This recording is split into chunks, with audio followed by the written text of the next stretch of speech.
Hello friends, उम्मीद है आप सब अच्छे होंगे।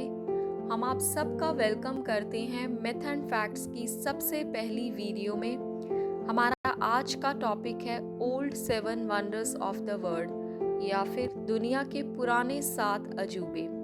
हम और आप जब भी सेवन वंडर्स की बात करते हैं तो हमारे माइंड में सबसे पहले ताजमहल ही आता है, उसके बाद the great wall of China या फिर कोलोसियम। लेकिन क्या आप जानते हैं कि इनसे पहले लगभग 2000 साल पहले भी 7 वंडर्स ऑफ द वर्ल्ड थे, जिनके नाम हैं गीज़ा के pyramids, hanging garden of Babylon, Artemis का मंदिर, ओलंपिया में ज़्यूस का statue, mausoleum at Halicarnassus, colossus of Rhodes and lighthouse of Alexandria. आज हम में से बहुत से लोग इनके बारे में नहीं जानते। इन 7 वंडर्स में से आज सिर्फ एक ही बाकी रह गया है, गीज़ा के पिरामिड्स। इन 7 वंडर्स में से ज़्यादातर के बारे में ये डाउट है कि वो एग्जिस्ट करते भी थे या नहीं। आइए हम इन्हीं 7 अजूबों के बारे में जानने की कोशिश करते हैं। सबसे पहले बात करते हैं गीज़ा के पिरामिड्स के बारे में, जो कि आज से तकरीबन 4500 साल पहले बनाए गए थे। The great pyramid of Giza की हाइट 147 मीटर है, जिसे तकरीबन 4000 साल तक इंसानों की बनाई सबसे ऊंची बिल्डिंग होने का ऑनर प्राप्त है।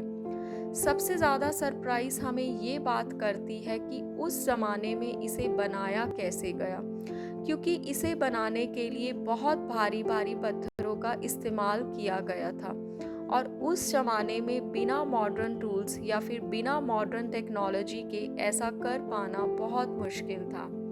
अगर हम the great pyramid of Giza को आज के ज़माने की सबसे ऊंची बिल्डिंग बुर्ज खलीफा के साथ कंपेयर करें तो the great pyramid of Giza का वेट बुर्ज खलीफा से तकरीबन 10 से 12 गुना ज़्यादा होगा।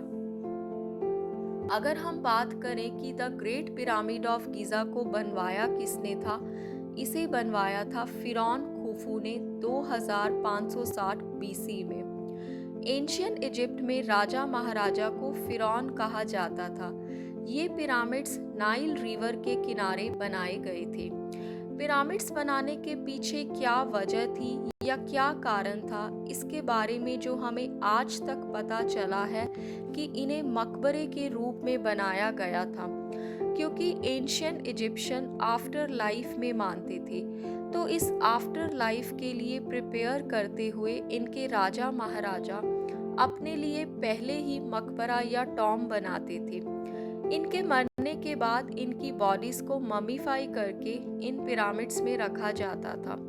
लेकिन सबसे मिस्टीरियस चीज़ इन पिरामिड्स के बारे में ये है कि उस टाइम इन पिरामिड्स को बनाया कैसे गया था, क्योंकि एंशियंट इजिप्शियन व्हील्स का भी इस्तेमाल नहीं करते थे।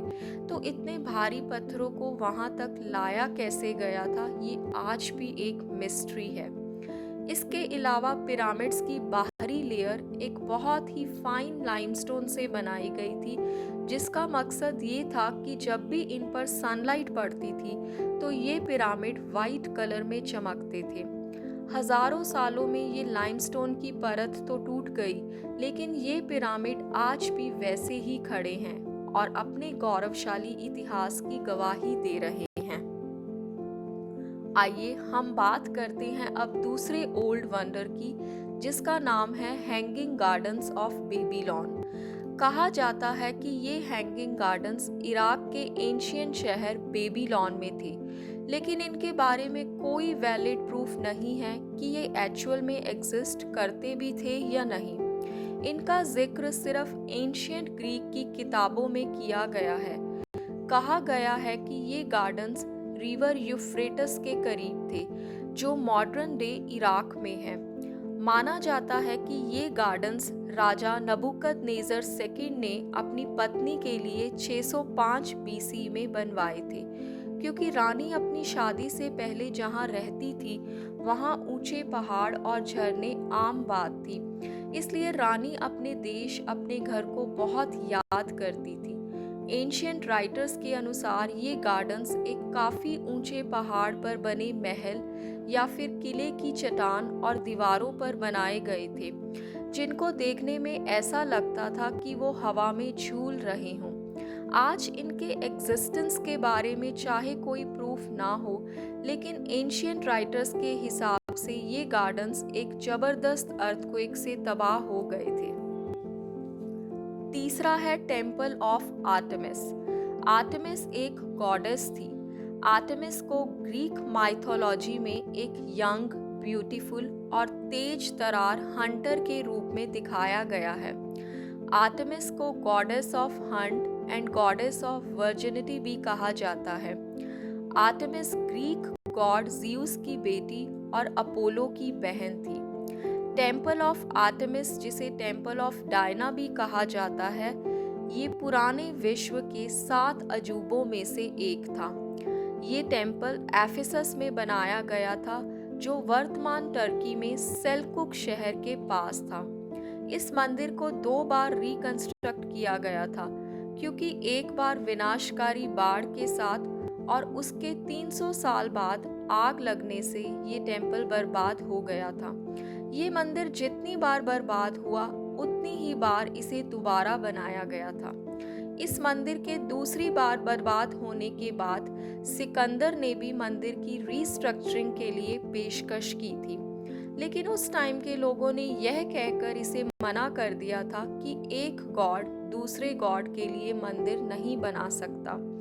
फिर उसके बाद इस टेम्पल को 323 बीसी में रिकंस्ट्रक्ट करने का काम शुरू किया गया था और एक बहुत ही भव्य मंदिर बन गया था।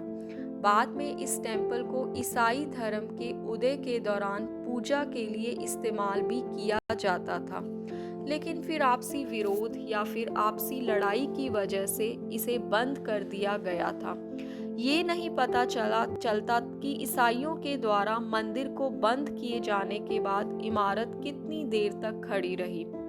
मॉडर्न टाइम में जॉन टर्टलवुड की अगुवाई में और ब्रिटिश म्यूजियम द्वारा आयोजित अभियान में मंदिर की साइट को साल 1899 में फिर से खोजा गया। आज मंदिर की साइट सेल्कुक शहर के ठीक बाहर स्थित है, जिसे साइट पर खोजे गए अलग अलग टुकड़ों से बनाए गए एक पिलर से मार्क किया गया है। आगे है ओलंपिया में ज़्यूस का स्टैचू, जो पुराने 7 अजूबों में चौथे नंबर पे है। एंशियंट ग्रीक रिलीजन के अनुसार ज़्यूस आसमान और थंडर का देवता था, जो कि माउंट ओलंपस पर देवताओं के राजा के रूप में राज करता था। ज़्यूस की मूर्ति का निर्माण ग्रीक मूर्तिकार फिडियास ने 435 बीसी के करीब करवाया था। ग्रीक माइथोलॉजी के अनुसार इस मूर्ति को बनाने में तकरीबन 12 साल का समय लग गया था। मूर्ति में ज़्यूस को बैठे हुए दिखाया गया था। मूर्ति का ज़्यादातर हिस्सा लकड़ी का बनाया गया था, जिसे हाथी दांत और कुछ और चीज़ों से कवर किया गया था। चेहरा और पैर हाथी दांत के बनाए गए थे। ज़्यूस की मूर्ति के एक हाथ में गॉडेस ऑफ विक्ट्री की मूर्ति और दूसरे हाथ में राजदंड पकड़ा हुआ था। मूर्ति के पैरों के पास एक कुंड बनाया गया था, जिसे जैतून के तेल से भरा गया था। ये इसलिए किया गया था ताकि हाथी दांत के बने हुए हिस्से में कोई दरार ना आ जाए, और दूसरा, इस कुंड से लाइट रिफ्लेक्ट होकर मूर्ति पर पड़ती थी, जिससे मूर्ति और सुंदर लगती थी। ये मूर्ति आज मौजूद नहीं है। इसके साथ क्या हुआ, इसका कोई वैलिड प्रूफ नहीं मिलता, लेकिन कहा जाता है कि ये मूर्ति जलकर नष्ट हो गई थी। आर्कियोलॉजिकल खोज से मंदिर का घेरा, तेल का कुंड तो मिल गया, लेकिन ज़्यूस की मूर्ति का कोई प्रूफ नहीं मिला। आइए हम बात करते हैं 5वें ओल्ड वंडर की, जो है हेलिकॉर्नसस का मकबरा। ये मकबरा मॉडर्न टाइम के टर्की के प्राचीन शहर हेलिकॉर्नसस में बनाया गया था।